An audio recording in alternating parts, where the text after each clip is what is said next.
How to change my profile picture on Facebook.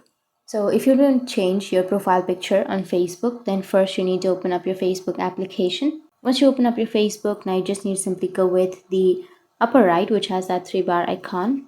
And after that, go with the profile option, tap on profile, and here you will have your profile picture, right? So if you want to change profile picture, then simply tap on the profile picture and tap on select profile picture and simply choose an image that you would like to add.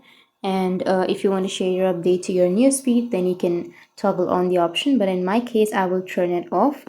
And you can say something about your profile picture right here, and you can add a frame or you can make it temporary.